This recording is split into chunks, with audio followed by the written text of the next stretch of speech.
There was a lot of media that was written about, South by Southwest and the path getting here, in particular with, Gamergate getting a panel and then both panels being, canceled subsequently.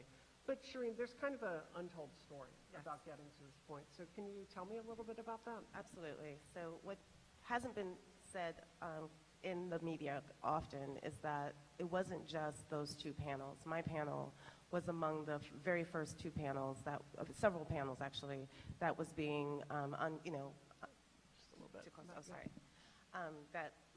This session that you see right now is here as a result of the fact that it was actually eliminated in the beginning.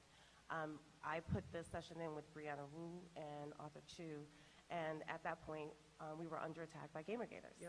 And that attack wasn't just what people think were just nasty comments. Yeah. I was constantly being hacked every day. Yeah. I was constantly being threatened. What you couldn't see in the background was what was happening to us. Yeah. And as that process continued, we finally got the panel picking session to end by ending all the comments. However, after that, I got an email basically saying my session was accepted, but that I need to change it. It needed to be changed to something closer to gaming.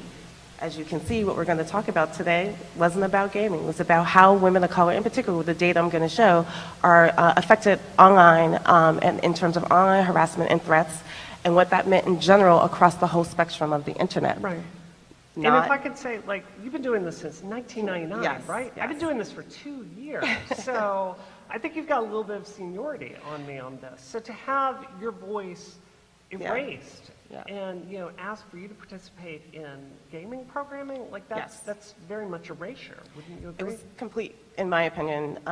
My perspective was not being respected. Absolutely. So, when this happened, I formed Digital Sisters back in 1999, focused on getting women and girls of color into tech and STEM, way before it's cool. Everybody wants to talk about it now. It's like this hip thing about diversity.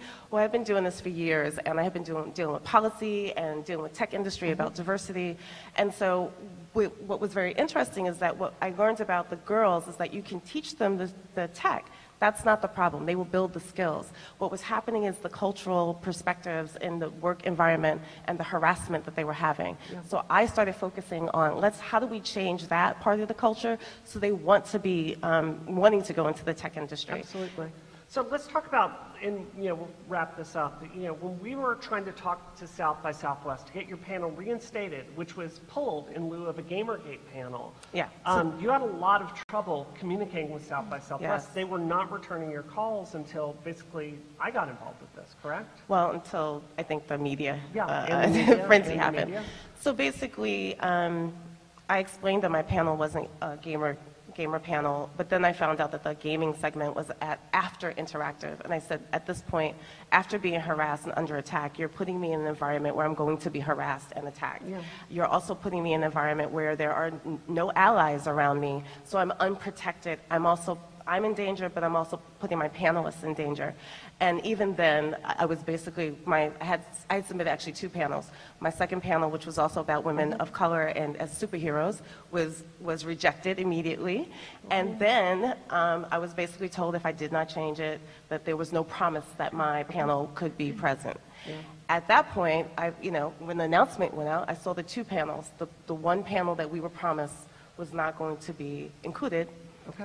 Which was SafePoint, was included, and my panel was gone. Okay. Well, I think today we're going to be talking a lot about the erasure of women of color viewpoints, but I just really want to be clear about that getting women of color represented on the panel today has been an uphill battle. And I respect South by Southwest. Casey has really worked hard for us in particular, but we're going to be talking about erasure of certain viewpoints, and our experience with South by Southwest was very much part of that. So on a happier note, Mary Ann, how are you doing today? I'm doing great. You're doing great. So we met this year at, we met at Harvard for a very specific conference. So can you tell people what you do and what kind of your work is about? Yes, I'm a law professor at the University of Miami School of Law, and I teach First Amendment law, criminal law, family law, and one of my areas of focus is online harassment. And I'm the Legislative and Tech Policy Director and Vice President of an organization called the Cyber Civil Rights Initiative. and that's a nonprofit organization that is dedicated to combating online discrimination and abuse. And one of our first areas of focus is a phenomenon that is popularly referred to as revenge porn, which we refer to as non-consensual pornography, and that's the disclosure and distribution of people's sexually explicit material without their consent. And yeah, this is a huge issue. Like we're going to be talking today a lot about erasure of viewpoints. And yeah, I know you have a lot to say about this, but it seems like every time this issue comes up, it's always framed in terms of basically protecting the people doing the harassing. Like the system is very much geared in favor of them. Do you agree with that? Is that a fair viewpoint? I think that's true. I think one of the reasons why we have a problem like non-consensual pornography is because people obviously believe that they are entitled to attack. And this is really, I think it's clear that this is an attack, and it's predominantly directed at women. And like most forms of abuse that are directed at women, we tend to see a lot of indifference and even hostility to the victims of this particular conduct. And so you see law enforcement, you see legislators, you see civil liberties groups, you see the general public really condemning these women themselves, as opposed to looking at the problem and thinking about the impact and consequences, many of which include complete silencing, because women lose their jobs, they get kicked out of schools, they're forced to leave their homes, some of them have committed suicide.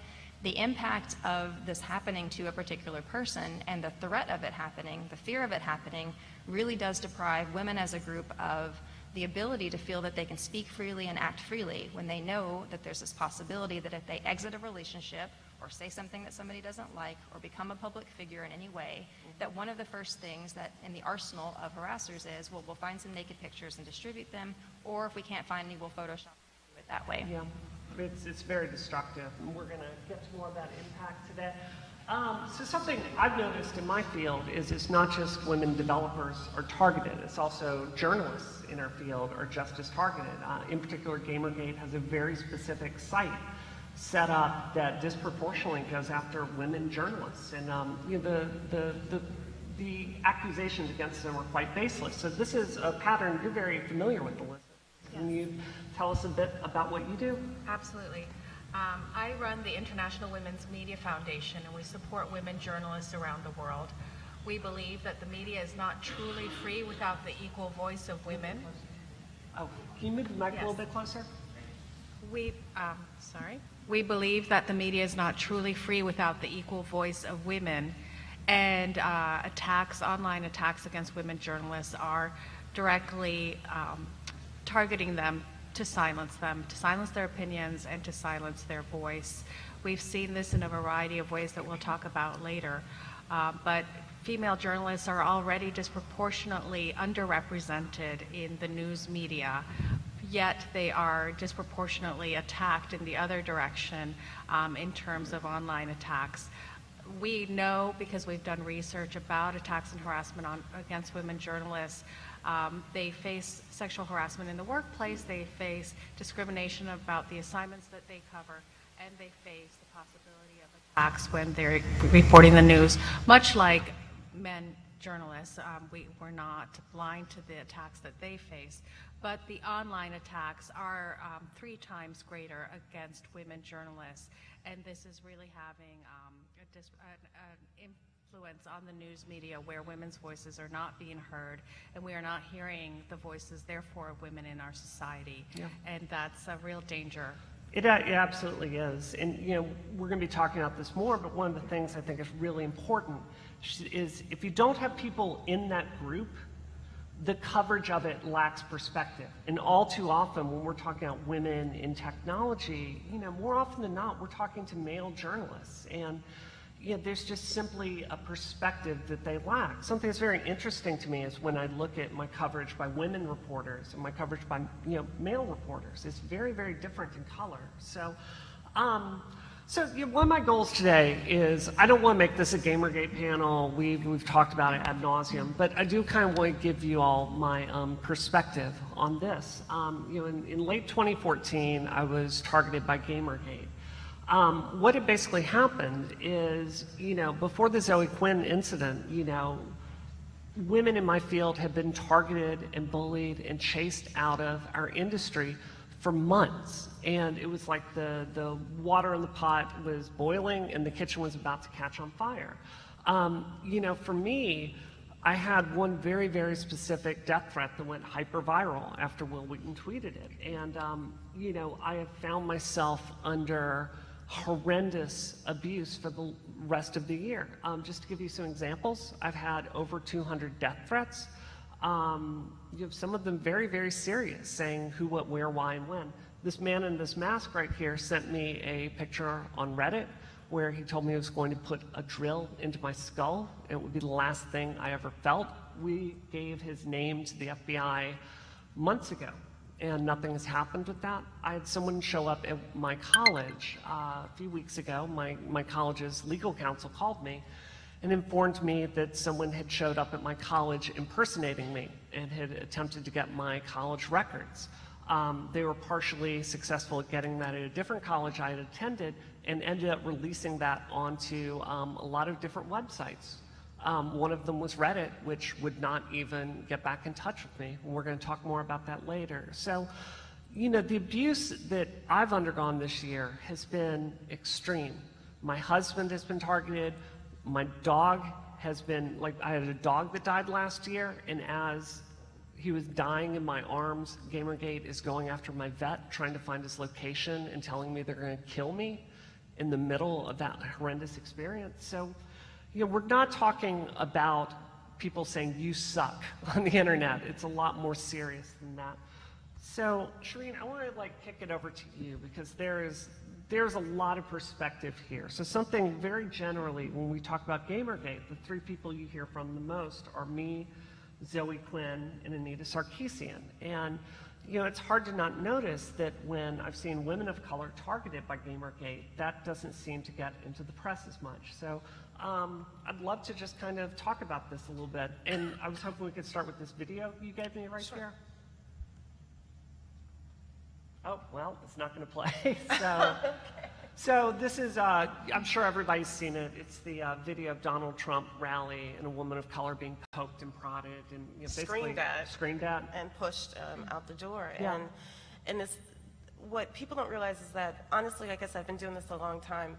The online harassment for women of color has been going on for a very long time. It's not new. It's new because we're having a bigger media conversation around it because it's gotten worse, in my opinion. There's the vitriol and the level of attacks on people has made news. However, in general, a woman showing up and a girl showing up into the tech industry is classified as, you know, she does not belong there. So she gets poked and prodded and pushed out the door.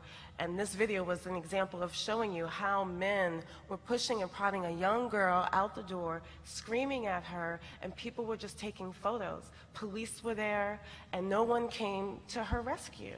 And that's what it feels like being a woman online, particularly of color, because in general, the concept is that either we deserved it or we are not deserving of being protected. And that is the narrative that keeps getting removed in this conversation that needs to change.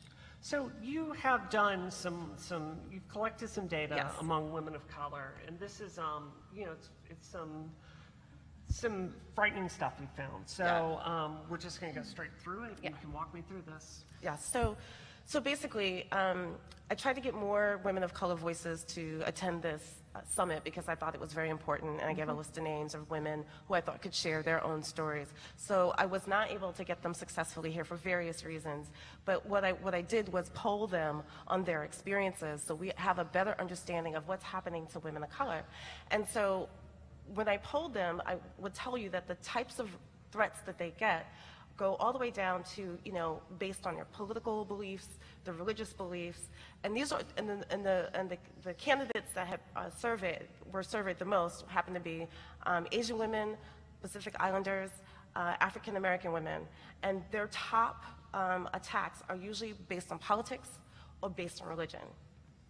And then after that, that's when they get the sexual violence threats or the death threats.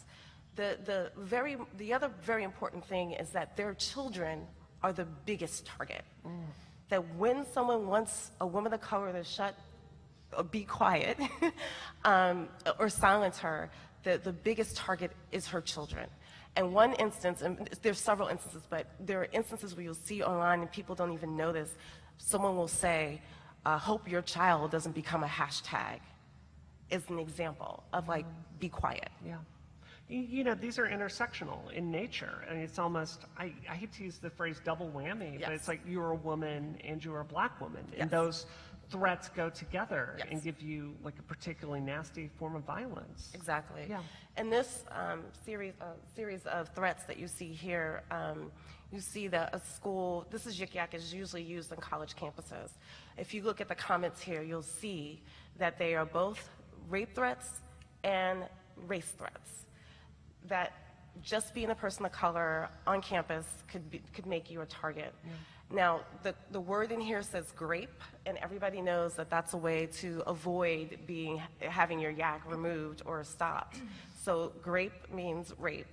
And so when this goes up anonymously and other women and women of color on campus see this, they are both getting the rape threats and the race threats. Yet when we have this conversation, the rape threats are separated from the race threats, when in truth, she's experiencing and worrying about both. Yeah. So I want to get to Marianne in just a second, but I want to cover one more thing. Yes. And this is about, you know, this comes to the central problem where, you know, if we're talking about Gamergate, very generally speaking, because it's a very specific set of lived experience, or the women that are being interviewed by press about this. So this is relevant because of the data you've collected about who is actually giving these threats. Can you talk about that for a minute?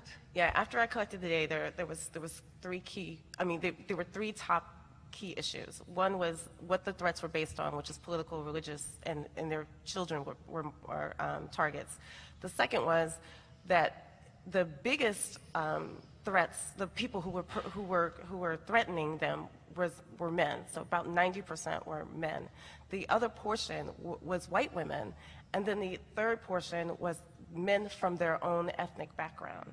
So what I want to share with this that's really important is that when you silence women of color and you say that like a white woman can come up and speak on behalf of a woman of color, or the man from her ethnic group can speak from, as a woman of color, there's a potential that you're putting their harasser on stage. That for me, for example, having the Save Point panel is basically putting my harassers on stage while I was being silenced and removed from the conversation. Yeah, I think that's a really important point, and I think it goes for a lot of marginalized communities. Yes. It goes for transgender, women particularly. It goes for people on the spectrum. Like, this is a problem across the board, Yes, and this is definitely. why it's so important to have different voices. So, Marianne, when I met you at Harvard this year, like many people, knew revenge porn was a problem, non-consensual sexual imagery. But it blows my mind just how big a problem this is, and the problems with it, and frankly, the lives that we're losing over this. So can you just kind of, you've got the floor, tell me all about this. So I think it's important to understand the concept and the behavior behind non-consensual pornography as part and parcel of this broader question of online harassment. Yeah. What we're really focusing on here, what Shireen is also talking about, is the silencing impact. We're talking about the different ways in which people who are threatened by the messages given by women of color, by sexual minorities, the emphasis, what we're really seeing in this whole blow up of online harassment is fear.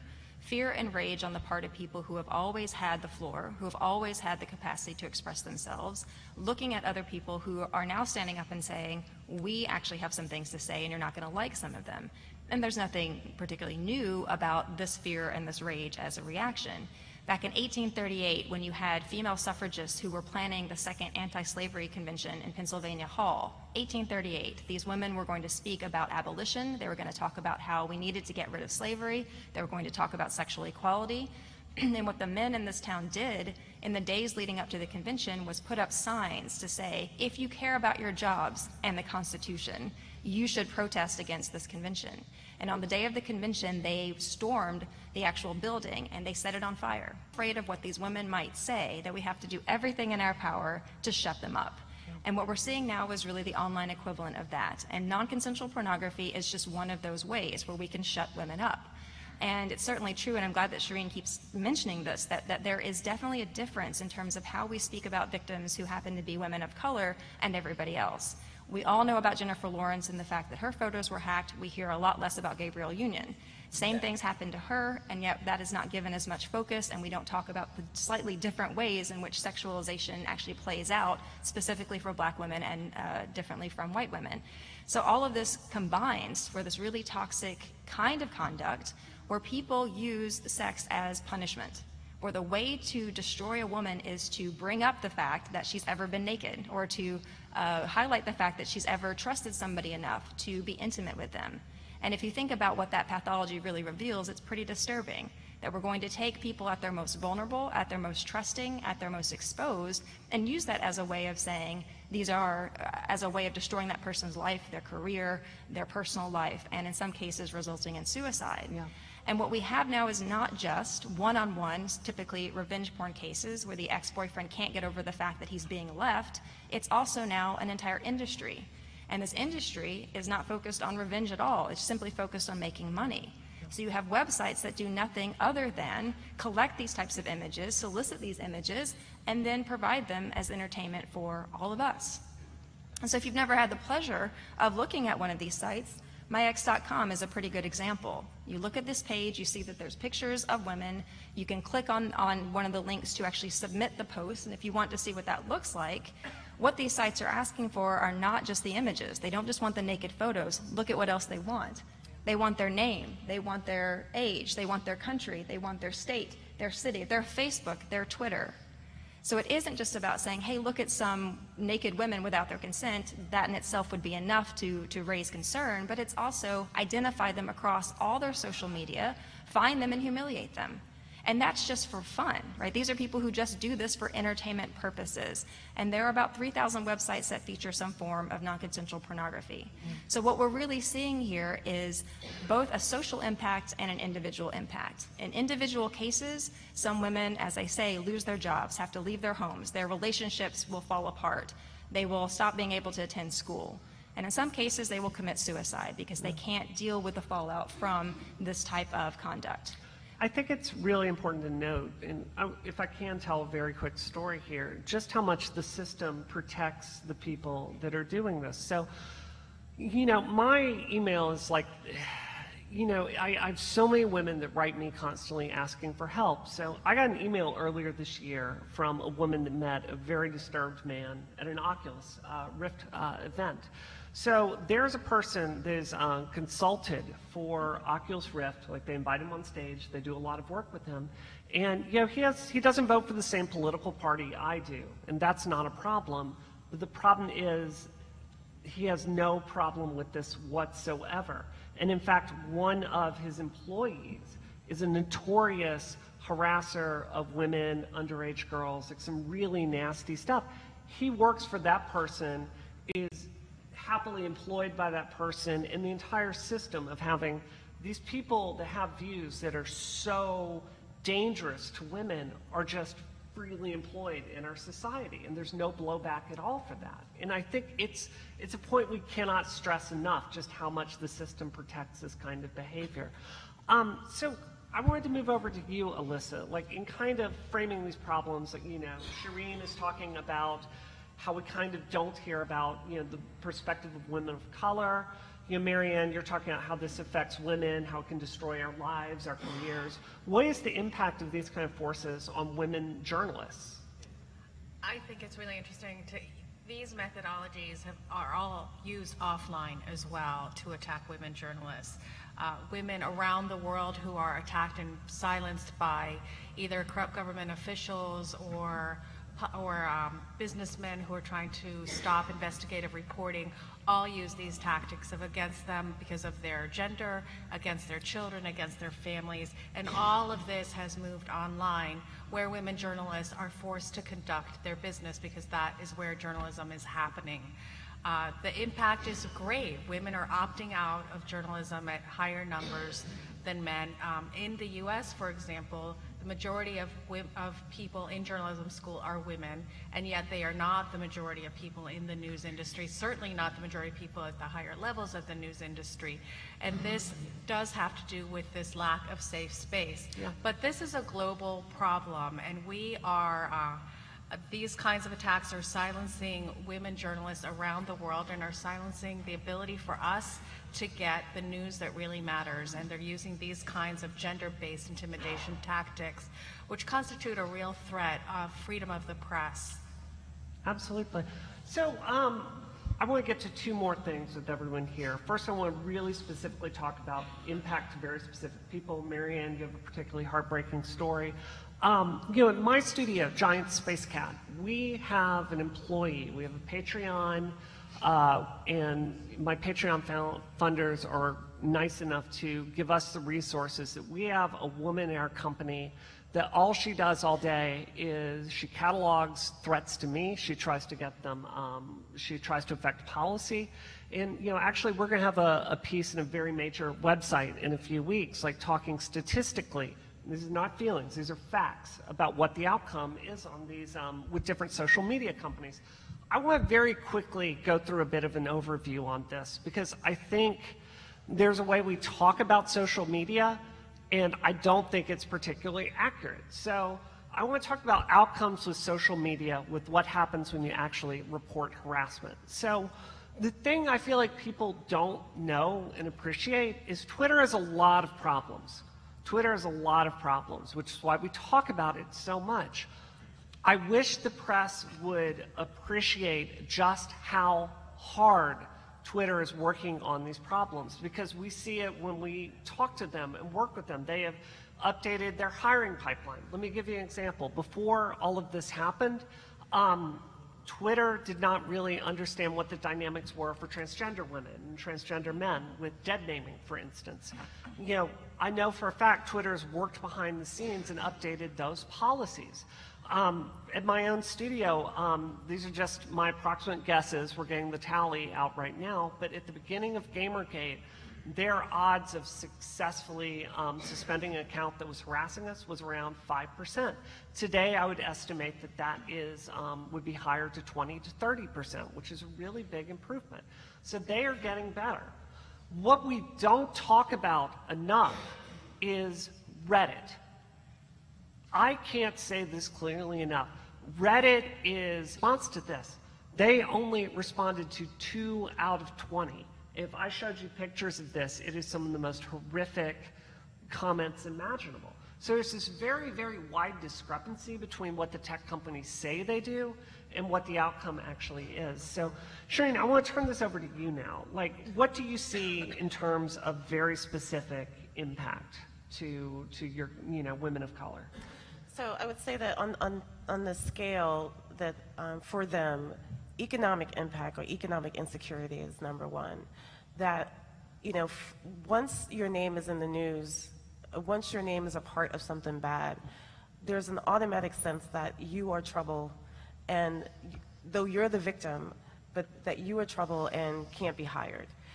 So I would say on average, they either don't take jobs. I think the journalists may not take certain jobs because of this, but I also think for women, especially in the industry, they will not take certain jobs because, one, they will not take certain jobs, but two, they will not be offered jobs. We already have challenges, we know that, in terms of hiring, and so what for them, number one, is definitely economic insecurity, and that's a big problem because they have to take care of their families as well.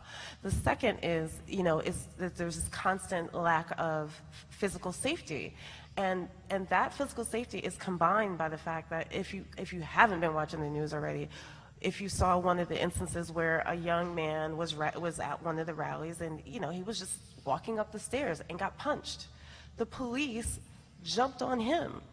So that lack of safety includes the fact that if I was to say I'm being harassed, even if something actually happened to me, and there was a crowd, there would be more of a likelihood that I would be pulled down and arrested versus the person that harassed me. Yeah. So that is clear that's like this ongoing fear for not just for themselves physically, but also their children in those instances. Absolutely. And the other is especially for their children, but the other is just the ongoing stress of this imbalance. You don't feel safe. You don't know who's there, who can protect you. If you don't have allies and and family around to protect you, ultimately what do you do? And there, and the industry as well, whether it's policies, whether it's politics and legislation, are not doing enough to make sure that we are also a part of the spectrum of needing protection. The data that I showed that for taking this seriously for women of color, over about 90% said no, that police or law enforcement don't take it seriously.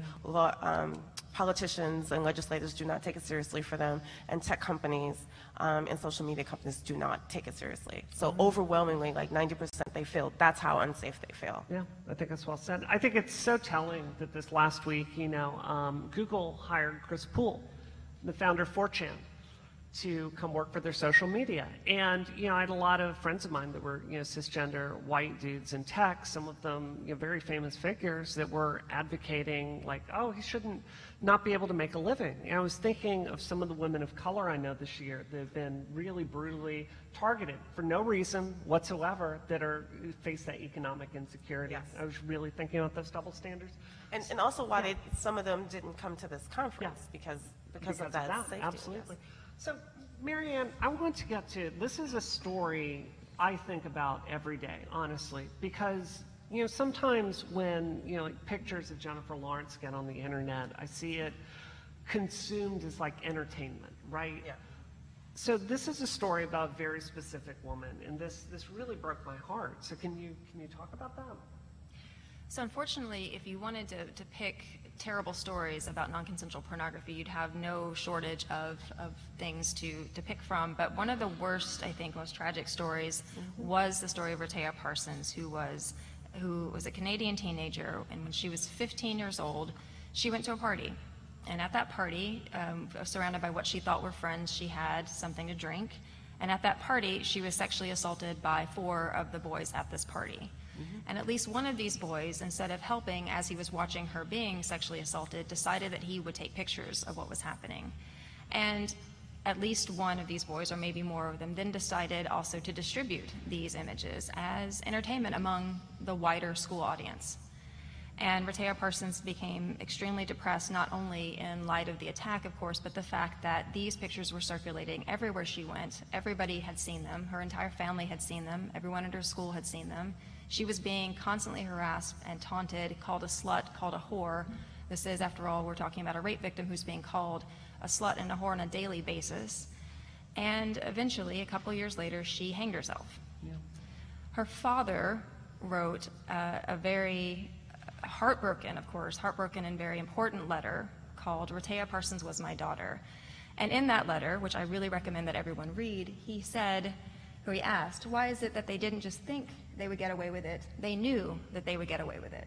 They took photos of it, they posted it on their Facebook walls, they shared it with the world as if it were a funny animation. And I think that is really it's so damning and it's so important, right? Because it's not just about what these boys did. It's the fact that we have created a culture in which these boys thought that they could do this and should do this and that they would never receive any punishment for it. Yeah. We have created that culture.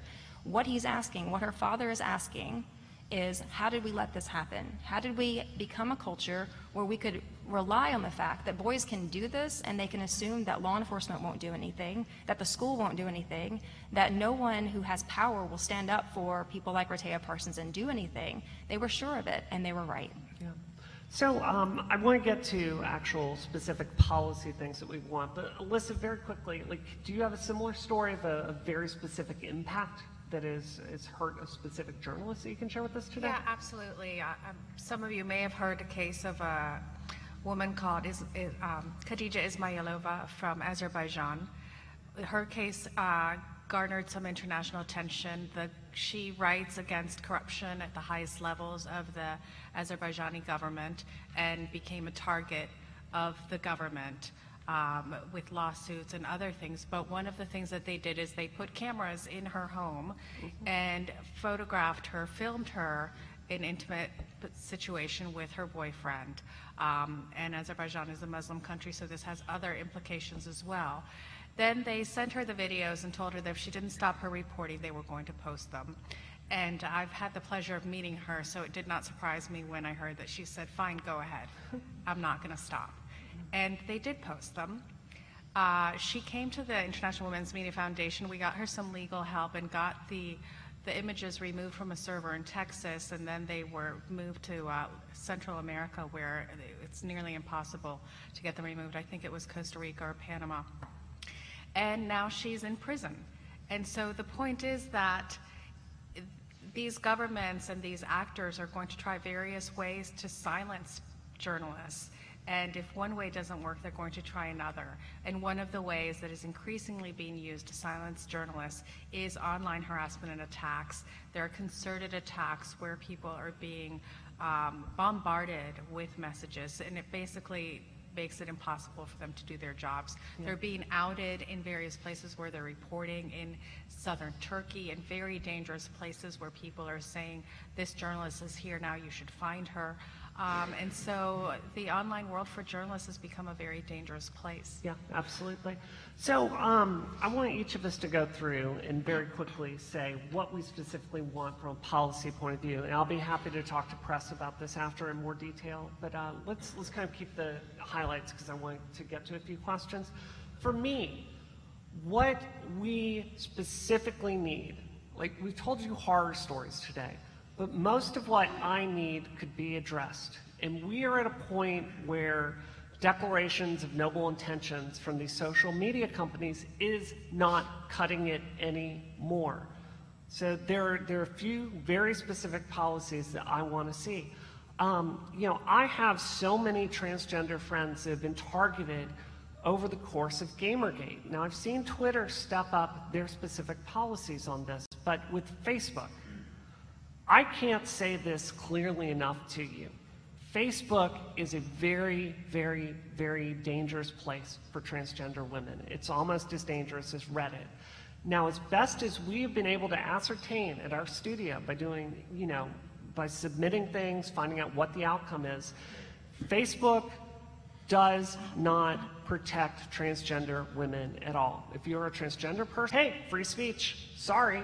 And their terms of service don't even seem to protect transgender people. The most egregious thing at all, I could not believe this when I saw this, is if at Facebook, if you report something very specifically and they choose not to do anything about this, your only appeal to them, they give you this form like, do you need to talk to someone else about it? And you can follow out that form, but you don't email Facebook. They ask you to email your friends to ask them for help about this. So I want to see Facebook step up and address this policy. Another thing we very specifically need, and I cannot emphasize this enough, is if we don't have independent oversight to measure this stuff from the outside, it is never going to get better. So, you know, I have a friend at the Women's Action Media Center, and they have worked with social media companies to kind of measure what these outcomes are. We need these companies to agree to outside auditing of their practices so we can get objective data about how they're getting it done. So, Shireen, for you, what are the very specific policy issues you would like to see covered? So a couple of things.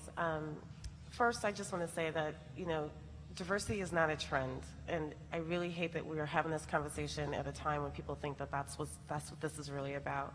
Diversity is my life because I have to live it every day, and it's every person who happens to come from a different perspective. And so we really do, like, the numbers are bad. Tech companies, 90% men and basically white men. We need more diversity at these companies so that when something alarming is coming up through the pipeline, that we are actually, that I would say women of color are canaries in the coal mine, you know, that ultimately that when there's an alarm coming from a woman of color, there's something really going on that needs to be addressed, and it's just not a simple thing. So we need more people who can be in the pipeline, and more policies. I've seen plenty of tech policies that focus on, you know, gender parity all over the place, but they will not put policies in place that is inclusive of race and gender together. The other is, I've collected this data, we're going to continue to collect this data, but we have to really do a better job of collecting the data and looking at the cross-section. Because I promise you, if you look at that data where roughly 10% of, I think it's like roughly 10% Hispanic, Black, and multiracial are working at tech companies, you don't see the cross-sections to know where women of color are there. So we need to, collect data that allows us to see what's really happening, and not just adoption rates. We need to see what's happening to them online and collect that data and change policies. Absolutely. And then we need legislators to really look at ways to be more inclusive, that they are like, when we talk about swatting, we need to look at, issues that will be disproportionately different for a family of color if someone calls the cops and say active shooter for their household. Yeah. It is a very different thing. So we really need to look at those details and look at these policies and come up with something comprehensive. And these councils that they have, they need to be more diverse. They need to have women of color working with them on these councils to look at sexual harassment. And that needs to be a global perspective, but they need women of color to be a part of that. I see a lot of, there's women, there's men of color, but there's no intersection where you see women of color at the table helping to make some of these decisions. I think that's very well said. Marion, I know you have you were talking about legislation, so I know you have some very specific legislative goals, and I also know you face some roadblocks specifically from the ACLU. So can you talk about that? What do you want, and what are the obstacles in getting there? I think we have to think about this. I mean, what we try to do at the Cyber Civil Rights Initiative is to think about this as a comprehensive plan of attack, right? Everything has to change. It's not, is it tech, or is it law, or is it social norms? It's obviously all of those things. So what we want and what we've been trying to demand is legislative reform and technological reform and social norm reform. We want all of those things because all of them have to come together. And so specifically what we have done, I've created a model statute for the criminalization of non-consensual pornography. We used to only have about 3 states that had any type of law that would apply to non-consensual pornography. In the last couple of years, we've now reached a number of 27, which is progress.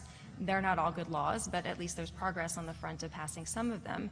And we've had a federal legislative draft of a bill that would actually criminalize this at a federal level waiting for some time. And I want to notice here that there are there's wonderful work being done by certain members of Congress, including Representative Jackie Spear, who is sponsoring this legislation for non-consensual pornography, and Catherine Clark on online harassment and other forms. So what's happening, though, what we're facing some of our greatest challenges is that part of this narrative about harassment or abuse being free speech is not just coming from the mobs. It's not just coming from the harassers and the X's. It's also coming from groups like the American Civil Liberties Union and sometimes the EFF, who do incredible work in other ways, but very often these types of issues are cast even by these organizations as freedom of speech issues. And so what's happening is that your everyday harasser, your revenge porn site owner, they get cover from this type of narrative. They get cover to say, yeah, see what we're saying? Harassing women isn't really anything bad. It's just freedom of speech that you don't happen to like. And that's a narrative that we absolutely have to change on every level. We can't allow anyone, whether that's the ACLU or these online mobs, to say, we get to define what free speech is, and when women complain about abuse or harassment, we'll just call that something else. It actually has to mean, if we care about civil rights and civil liberties, that everybody gets access to those rights. And if women say this is harassment, this is not free speech, this is my privacy that should be protected like anybody else's privacy, they need to be able to say that. Yeah. Now, as Brianna was saying at the very beginning, we're not talking about insults, we're not talking about saying mean things to each other online. We're talking about things that actually risk people's physical safety, their psychological health, and their educational and work opportunities. These are serious issues. That's what civil rights was supposed to be about. We were supposed to recognize the fact that only certain people were getting access to freedom of speech. Only certain people were allowed to walk into restaurants. Only certain people were allowed to get certain types of jobs. And at some point, there was at least an articulation in the part of some people that that was wrong. And forcing out people of color and forcing out women was not okay. And it was not actually something that was permissible according to the Constitution. So what we need to remember now is the same thing is happening now. People are getting pushed out. People are getting silenced. People are having their entire lives and reputations destroyed. And if we care about freedom of speech and if we care about privacy, we have to care about that too. I think that's well said. And I hope I see media cover the very specific statute, the model statute that you want to get passed. I think it's a very good balance between privacy and allowing open speech. So Elisa, for you, what is the specific thing that you were looking for, very quickly? Well, I think the media organizations themselves can do a lot in this regard, and the Organization for Security and Cooperation in Europe is actually doing a lot of work on research about online harassment for women journalists, and they recommend a couple of things. One is for media organizations to have guidelines to identify this kind of harassment that's happening to their staff and freelancers, and to monitor their abuse, to provide support for those who are being targeted with this kind of abuse, psychosocial support and other forms of assistance. Also to create a company culture where there is no tolerance for this kind of harassment and abuse, and where there is gender parity. That is really important as well. And to have procedures for content monitoring as well. You know, I've always felt to a certain extent, it doesn't matter what any of the three of us do on our side if we don't have women journalists covering this. And it's such a, like, we are in symbiosis here, right? It's about all of our voices. So do we have time for about 10 minutes of questions? Is that okay? All right, I'm gonna say yes. So line on up and we will answer your questions as best as we can. Come on, somebody be bold. Yeah.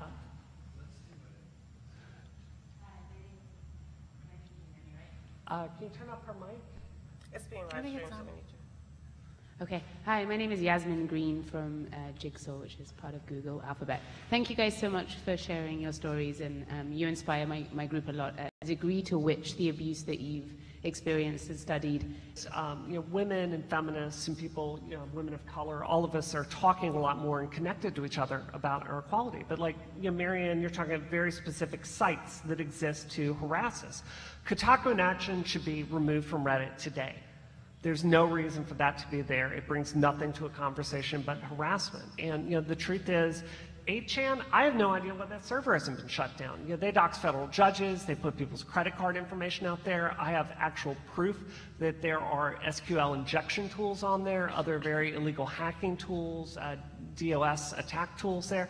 Like, it's just simply the most outrageously illegal stuff you can imagine. Child pornography too. So there absolutely are. Do any of you have anything to add to that about very specific places where people congregate? I don't think it's a specific location. I think that when people, it's very interesting to see perspectives where someone throws a person's name in a hashtag or decides that this person just needs to be shut down. They just sort of tell, you know, they sort of broadcast it, and then people just start to congregate to go after them. Yeah. And the other unfortunate thing is that they do set, which we always have to work to do, set up what they call dox lists, where they put people's names up there as targets. Yeah. So whenever anything happens, they just go back to the list to go after those people. Yeah. That's kind of what happened to us in the beginning. Yeah, it is. So it's that kind of thing that needs to, and when those lists go up, we need to be able to ways in which to attack someone. And people keep that information themselves. We don't know where that information is now being stored, and then they go back to the list over and over again. I think that's well said. Next question. Hi, Brianna. One of the things that you mentioned was that like 2 years ago, Twitter had like a 5% success rate with, you know, suspending accounts that were harassing, and that, you know, now present 20% success, generally speaking. Looking back, you know, what do you think caused it to be like 2 years of time to improve that? Is it that the company needed to internally discuss policy? Was it an engineering challenge? Like, absolutely. Yeah. I have a very specific answer for that. I want to be very, very clear here that my studio, we have so many death threats and harassment threats that we collate and put together. 5% is my current estimate, having lived that. So you're going to see the actual numbers come out in a few weeks, so that might be different. I want to be very clear about that. I want to tell you a story about WWDC 2014, the year that Gamergate came out. And I flew to San Francisco. I was, you know, Apple flew me in to attend WWDC, or rather, they gave me a ticket. And I was watching the keynote at Twitter headquarters because I couldn't get into the main stage. So I was there with a bunch of the Twitter engineering team. And I want to tell you, like, I have a lot of friends on that team that I respect, but I didn't meet one woman that day. I didn't meet one, you know, woman of color, and it was such a homogenous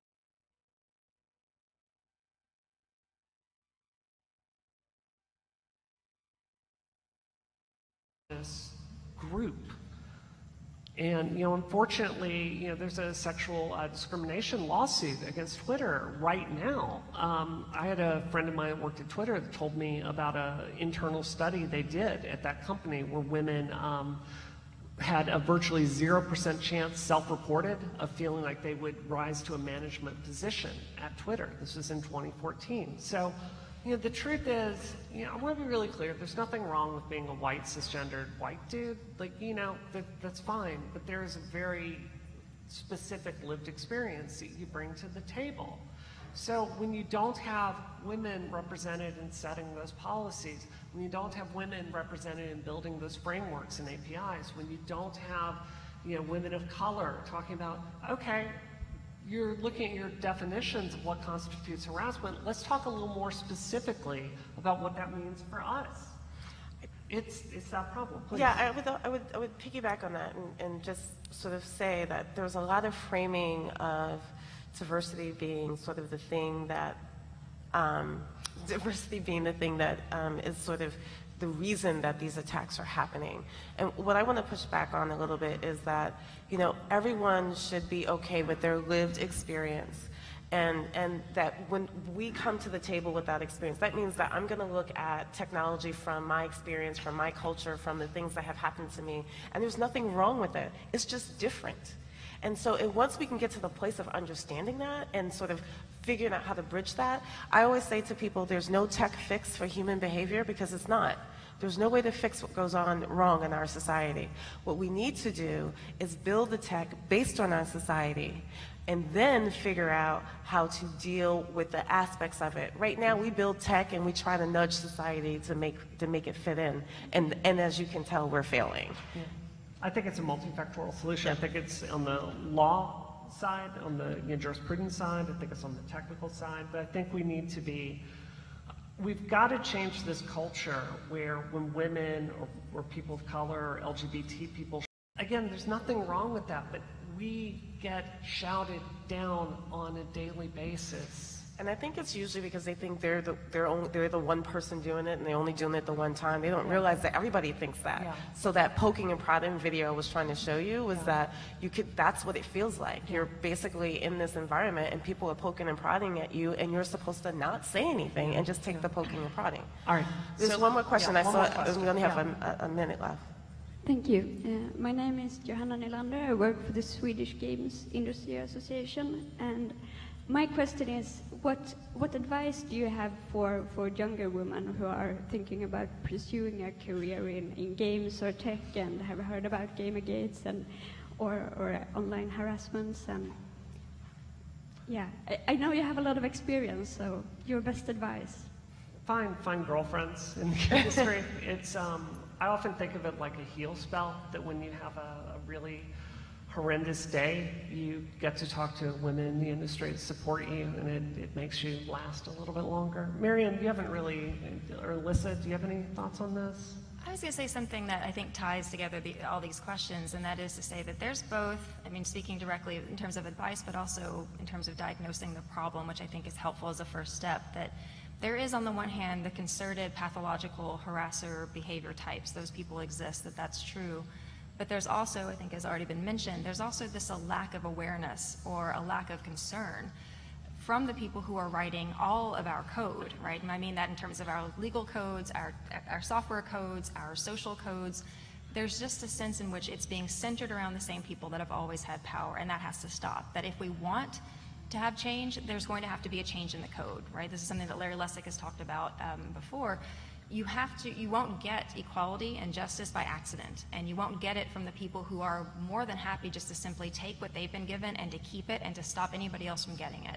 So what I think has to happen is everybody has to make these demands. All the people that want a place in the code have to say, all of you are responsible. The fact that it's possible in this day and age to simply not do anything, and you could be as much part of the problem as the people who are avidly out there doing something, all of that has to change. Everybody has a responsibility for the society that we have. So I would say to younger women especially, make sure that your voice is being heard, because if the code is going to change, it's going to be because of people like you. And I think to echo what Brianna is saying, know that some of us have your back and that there is such a thing as solidarity.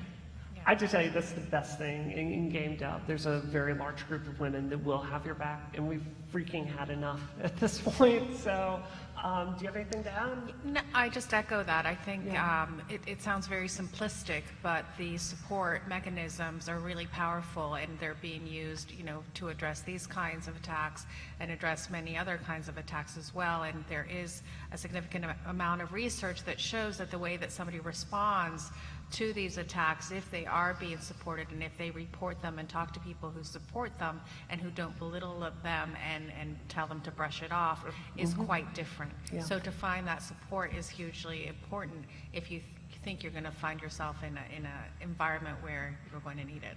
Absolutely. Thank you all for coming today. We appreciate it. Thank you to all my panelists. This was fantastic.